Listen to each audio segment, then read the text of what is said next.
everyone, and welcome back again to another installment of our hashtag Female Boss YouTube series. Today we are joined by a very good friend of Bridge to Business and of course hashtag Female Boss, and as a complete hashtag Female Boss in her own right. This is the lovely Cecilia Nilsson. So hello Cecilia, thank you for joining us today. Hello Lisa, thank you so much for inviting me. Yay, awesome. So you are the Global and Digital Partnerships Manager at Nexgen Careers, which is an amazing organisation that helps young people to learn more about entrepreneurship. We've been working with you in a good number of programmes and projects over the past few years, which has been amazing. A lot of our students have gained great value from what your organisation brings, which is awesome. And you also run a small events company focusing on cocktails and music, which I'm all very excited for. Yes, that's right. That's me in short. That is you in short. Okay, so why don't you just tell us a little bit about yourself, a little bit about Nexgen Careers and obviously a little bit about your business as well.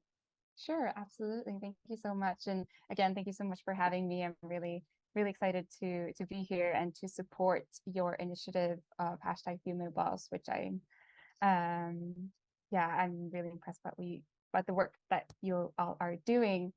So yeah, I'm Cecilia. I'm originally from Sweden, born and raised, but I've been living in Barcelona for the past 4 years, and I thought I'll explain in short later how I ended up here. But I have a long experience in hospitality. I have a degree in international bar management, and I've been working around cocktail bars around Stockholm for a good number of years. I think it added up to 8 in the end. So I did that a lot and competed a little bit in cocktail competitions, etc. So yeah, and then after a while, I moved, or I went back to business school, and I got a degree in concept development for events and tourism, which as a part of my internship, I actually got to go on one of these Nexgen programs. But I went to Exeter in the south of the UK. And so I was there for a month doing similar programs that we are doing with Nexgen now.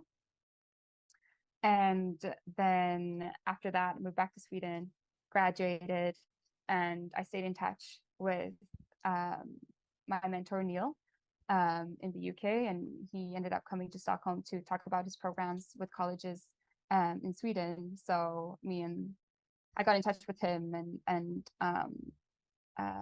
was like, hey, should we, like, you're in Stockholm, let's grab a coffee and talk about life. And so we did, and at the time I didn't really know what to do after graduation. I was like, how I'm gonna navigate this new field that I'm in.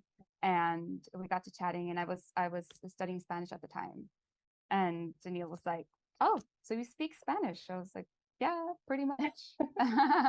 And he was like, have you ever thought of moving to Spain or a Spanish-speaking country? And I was like, I could consider that. And then he proposed me applying for this opportunity that they had in Barcelona, because they were opening up like their Barcelona branch at that time. So yeah, so that's how, and so I moved to Barcelona, and now I've been with the company for 4 years. And Nexgen Careers, explaining a little bit about what we do. We prepare we build the next generation workforce. So the world of work is changing a lot. It's becoming more like new technologies are emerging, which is changing the skill sets that the workforce needs to have to manage that. There's created like hybrid work environments, digital and phygital work environments as well, which where you need different skill sets. And also the world of work is changing in a way where it's no longer like an employer-employee sort of relationship anymore. It's more fluid and more and there you have the gig economy happening at the same time, where like our forms of working is changing a lot. So our mission is to support students or learners, learning staff, and parents to prepare the next generation workforce. And we are working with learners from Scotland, from Young Enterprise Scotland, that are coming here to Barcelona to do career development work experience programs with us here, where we talk a lot about the future world of work. But then we also do digital stuff, online programs with learners in Kazakhstan, in Cape Town, in Rome. So we're not just working here in Barcelona. So that's Nexgen Careers. We've had a wonderful experience working with you, and it's so great to be able to take students from Scotland and bring them to Barcelona as well, and it's not just about learning about entrepreneurship and developing their careers, but they're getting to see other parts of the world, and sometimes for some of the students that we take abroad, it's the first time they've ever had the opportunity to do that without their family. And so it's a real opportunity for self-development. So not just, professional development, it's also developing them as people and creating these amazing memories as well as skills, which is awesome. And obviously people in Bridge to Business have had the opportunity, including myself, to come and work with you guys in Barcelona as well. And it's not just for the students that have gained so much, we've gained so much as well. And we've had a wonderful experience with that. But I totally agree with what you were saying in terms of, careers are changing and they're always evolving. A job that now exists today was never there 20 years ago, and it's going to be the same from this point today, that in 20 years time, there's jobs out there that we've got no idea what they're going to be, but they will appear. So it definitely has changed, and it will continue to change. So I totally agree with what you're saying. But I would love to learn a little bit more about your awesome cocktails and music events company. It sounds fab. And I love the fact that you worked in the bars for so long as well. So you're bringing so much experience to that business. So it'd be great to know a little bit more about it. Sure. Yeah. So after leaving the bar industry for I hadn't been physically working there for 2-3 years, I started missing it. But I didn't feel ready to step back behind the bar as a member of staff or doing that full time, because I had felt like I already done that. And it was nothing that I was looking to pursue again. So I started to look at different opportunities, or how I could do bartending, but in a different way. So I was actually connected. A friend of mine connected me with her roommate at the time, who also happens to be Swedish. And she is also a DJ. So we were like, hey, maybe we could do something together. So we developed the brand called Honeymoon, where we create unique and intimate concepts for small events, mainly doing the cocktail and the music part. So far we've done 2 events. One was a private party where I developed the whole cocktail list and or we together developed the concept, and then we based the music and the cocktails on that. The theme was Harvest Moon. It was really nice event. And then we did another one for a co-working space here in Barcelona.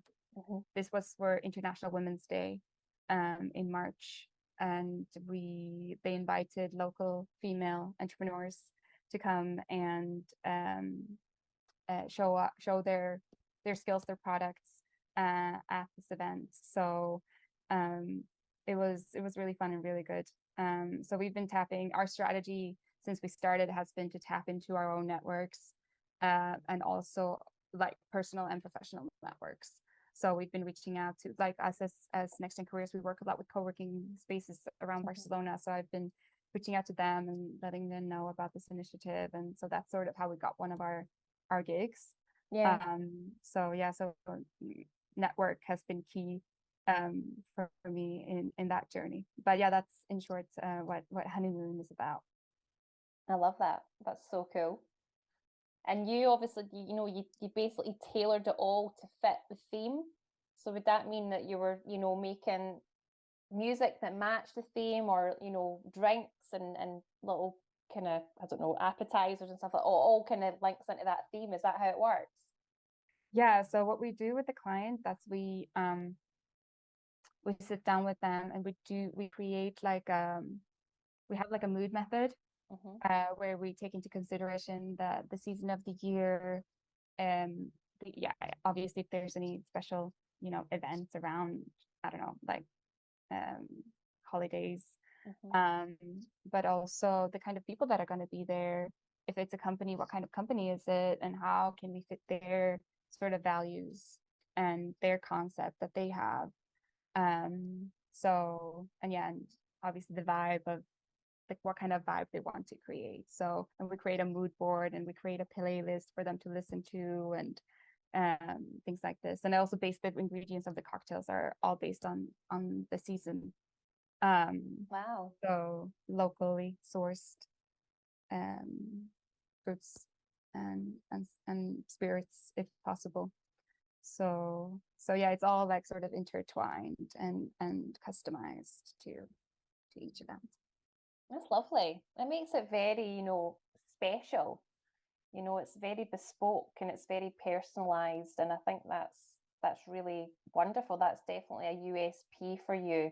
And and hopefully you'll continue to get these amazing events booked in, and it'll keep growing and growing, because I think the concept itself is awesome. I'd love to come to a party that was like that. Yeah, me too. Actually, the reason why we've only had 2 events so far is because the other requests that we've had have been like big parties, Right. like 100 people wedding. We're like, we're only 2 people, we can't really do that. So I know, and that's the thing as well. It's always amazing to be able to grow a business and have this fantastic idea, but sometimes you just can't do it all, at all. If there's not enough of you, just like you're saying, you would love to be able to do that, but with only 2 people, I can imagine that to become a bit of a nightmare and just not doable. yeah, Um, exactly.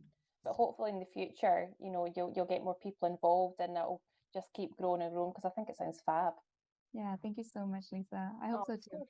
Yeah, it's great. I mean, thank you so much for, talking a little bit about, networking and the value of what networking, has obviously brought to you, and what it can obviously bring to others as well. I mean, networking is so important. I mean, it literally could be exactly what you've said, grabbing a coffee with someone, just having that conversation, connecting with someone on LinkedIn, or even having, your roommate at the time connecting you to one of their friends who's a DJ. That is networking. It doesn't always have to be that you have to be at networking events and stuff like that. But I would love to learn a little bit more about, you know, how you've potentially used like networking events to grow Nexgen careers, but obviously your business. And if there's any sort of kind of strategies, so to speak, so is there any particular way that you do things at these events when you're approaching people? Because that can be quite nerve-wracking for people if you're ever networking and you're too scared to go up and introduce yourself. Is there anything that you do in particular? Yeah, so I do have a strategy. Great. It might not seem like it, but I can get very anxious when I Mm, go to these big events and you don't know anyone, and totally. you want to make a good impression and things like that. So I tend to have a look at there's usually like a list of attendees, Mm-hmm. or at least you can see what companies are going to be there. Sometimes you can even see what people are going to be there. So I feel like what calms me down is to know who or what companies I want to connect with, who I want to connect with, and why. Because then I have a whole script that I can build off of that. Yeah. So yeah, so look up companies and people beforehand, and I would actually encourage to connect with people on LinkedIn beforehand. Yeah. Like, hey, I saw you were going to be attending this event. I'm going to be there too. It would be great if we can grab a coffee or something during those days.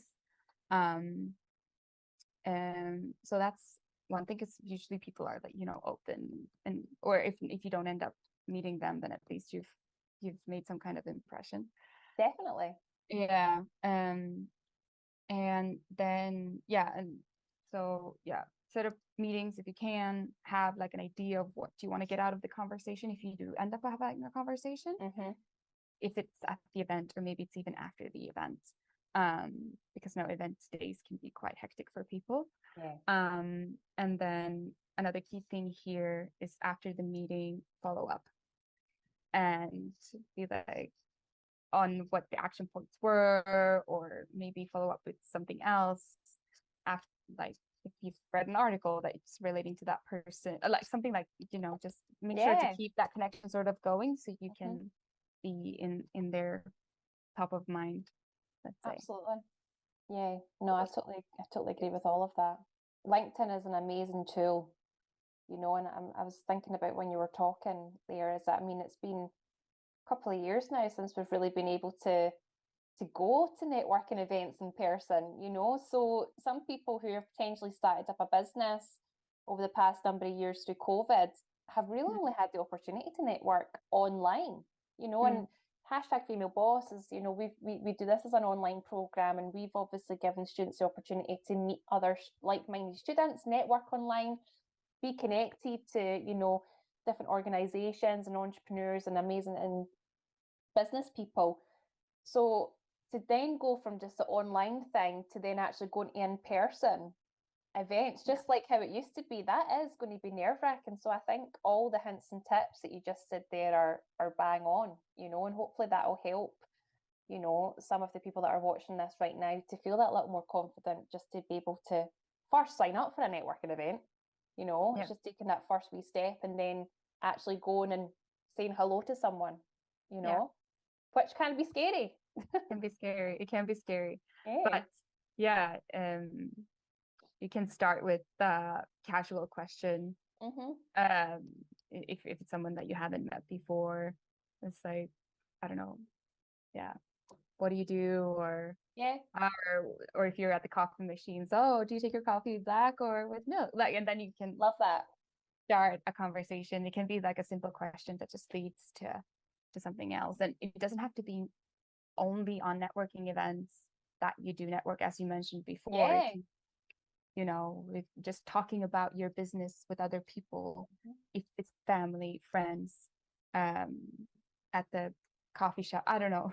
I like coffee, I bring up coffee but it's all of those things are key to building your business. No, it's totally true. And it doesn't always have to be on that professional level. It doesn't have to always be the networking events, LinkedIn, stuff like that. It can literally be friends and family, and just having that conversation and just letting people know what you're trying to do. And then they might know someone, but put you in touch with this person, or that's a good family friend, they do X, Y, and Z. 100%. No, that's awesome. I mean, obviously through the work that you do at Nexgen Careers, there's a lot of, networking,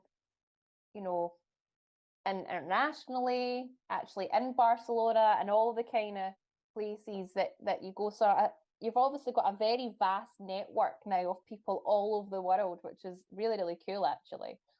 But thinking about, the international aspect of it, what for you would you say is some of the positives and negatives of working internationally? And, how do you take advantage of, the positives and combat the negatives as well? Absolutely. So one of the most clear ones, or the ones that are up there, I would say you can work from anywhere, which is really nice. Like, I'm based in Barcelona, but with my job, well, half of the year at least, I can go and I can work from anywhere, which is great. And then you get to meet people from so many different cultures, so many different backgrounds, that have different values than you. They speak different languages, they have different traditions. So you learn a lot about other cultures when you're working globally. As I mentioned, we have partners in Asia, we have partners in the US, we have partners in different parts of Europe. And yeah, you really learn how to work with these people, and Yeah. it can be a bit of a bit tricky sometimes to work with people from different cultures. The learning curve can be quite steep to figure out a way to organize yourselves, because I didn't mention it in the beginning, but yeah, my title is global and digital partnerships. But I also run a lot of the logistics for our programs here in Barcelona. And there's a lot of things that need to, fit to make a program happen. So sometimes there's, it can be tricky to find ways for it to be streamlined, especially when you're working with so many different partners from so many different countries. It's everybody has their own way, so you need to adapt a lot. But it's a great learning process, and it's great. I've tried to see it as an opportunity to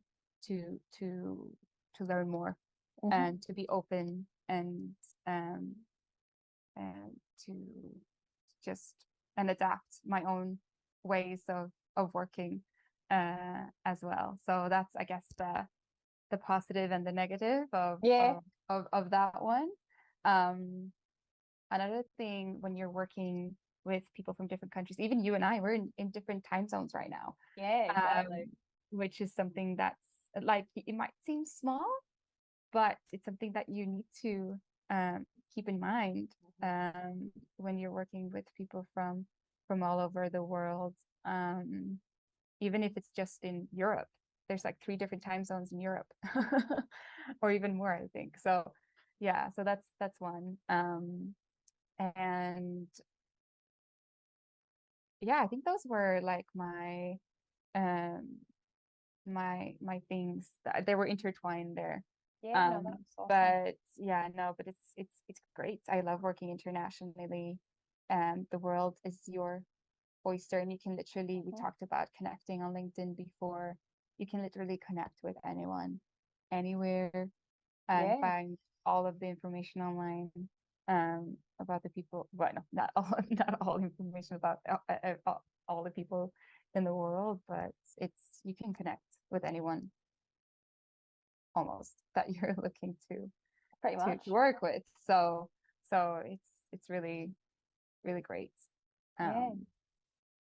No, I love that. I love everything that you said there, and totally agree. It was funny when you were talking about that there, I was thinking about time zones, and I was thinking, how on earth does Cecilia manage that, especially if you're like in Barcelona and then you've got a call with someone in the US, and that, I mean, that is something that you'd really need to kind of manage, and also trying to understand. But no, I totally agree with what you're saying, and I think as well this ties in a little bit with the conversation that we had just a little bit earlier, is the fact that this type of job wasn't really a predominant job in terms of being online, digital, and be able to work wherever you can about 10, 20 years ago, and now we obviously live in this amazing digital age where you literally can work from anywhere as long as you've got a good internet connection, and you've got your laptop, and you can just basically work everywhere and speak to people all over the world, which is pretty cool. Even like today, because I'm obviously in Scotland, you're in Barcelona, and it's just like we're kind of in the same room. It's awesome. Yeah, absolutely. I love that. So we've obviously spoken a little bit about networking, the value of what networking can bring, the value of networking in different sectors has actually done for you. You've used different ways of networking to benefit not just like Nexgen careers, but also your business as well.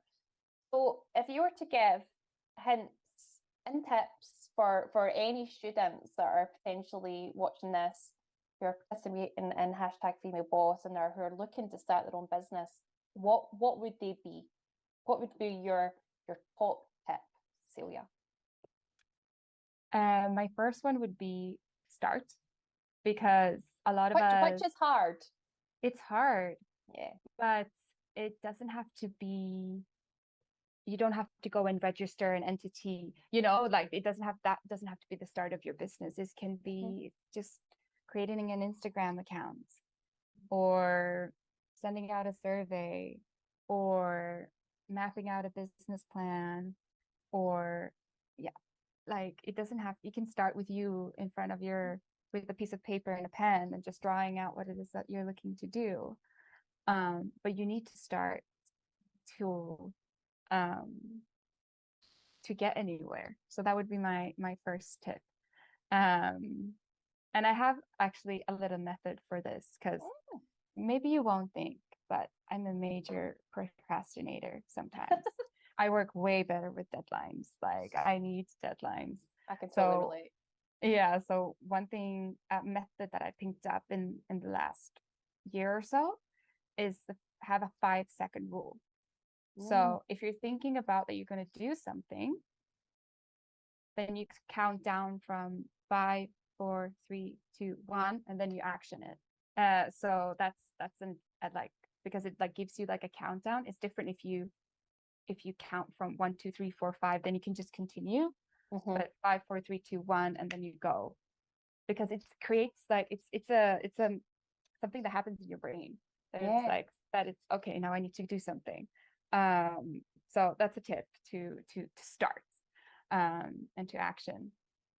And then another thing that we talk a lot about within Nexgen careers, but something that I also really believe in is don't fear failure, because it's impossible not to fail. Being an entrepreneur, you're gonna fail a lot of times, and we all do. Like you do that in your everyday life, anyways. Yeah. It's just that when it's relating to business, it might be a bit more intimidating. But don't fear failure. You're gonna bounce back and build resilience, which is an amazing skill to have. So, so that would be my second tip.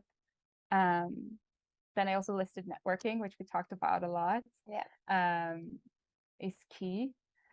And then I wanted to think about something that's also a tip that can support females, especially because I know I have a lot, like I mentioned, I've been in the bar industry for a long time, which is a male dominated industry.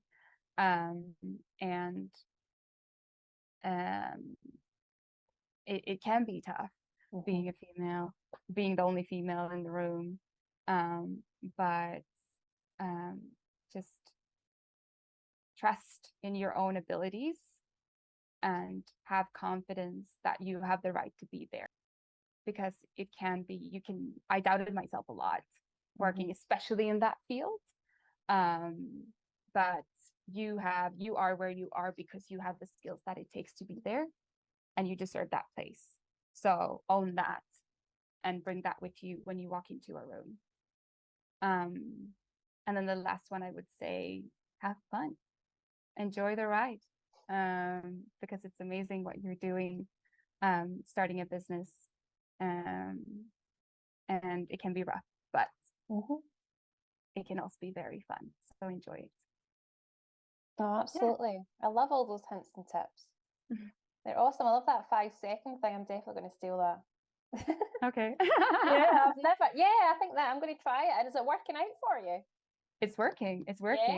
Okay, and cool. you can Google 5-second rule, and you're gonna, like, there's books on it and like everything. It's a whole theory, and it works really well. No, that's awesome. And I totally agree with what you're saying about, how it can be difficult being female sometimes and being in certain environments, but remembering who you are and you've got the skills to be there is totally correct. And I think sometimes we suffer from imposter syndrome quite often as well, and more so than other people. And it's hard to sometimes believe in yourself. And that's why also you need to surround yourself with amazing people who can lift you up and encourage you as well, I totally agree with that. When you were saying about the 5-second rule, it popped into my head. There's 2 books which are really good.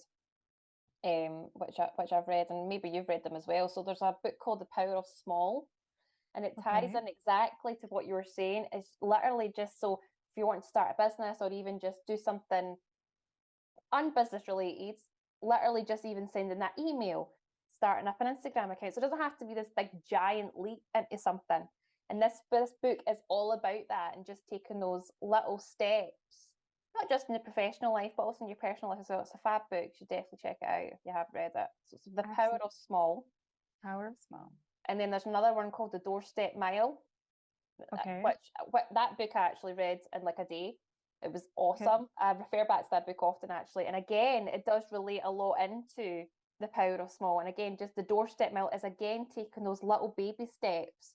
Hmm. You know, Rome wasn't built in a day. Things take time. Yeah. And it's okay to take your time. You don't have to rush into things, you know. And totally the same about what you were saying about making mistakes. Nobody starts out an expert. No. You know, we've all got to start from somewhere, but it literally is just taking that wee step and starting. Yeah. That's the hard bit. Thank you, Cecilia. Thank you, That was Lisa. that was Yeah. that was lovely. I am delighted to have you on here today, and you know, I love everything that you've shared with us, and just want to thank you. I don't know if you've got any final words. Any final words? Yeah, I mean, if anybody is looking for advice or want to chat to me about anything that we talked in this interview, feel free to reach out to me. I can send you, well, at least you have my email. So if anybody's like, or you want to chat about hospitality or about business or about events of Barcelona, like or Stockholm, give me a shout. I'm here to chat to anyone who's interested. But other than that, just enjoy your business journeys and don't forget to have fun. Exactly. Have fun. That's the most important thing. Thank you, Cecilia. Thank you so much, Lisa.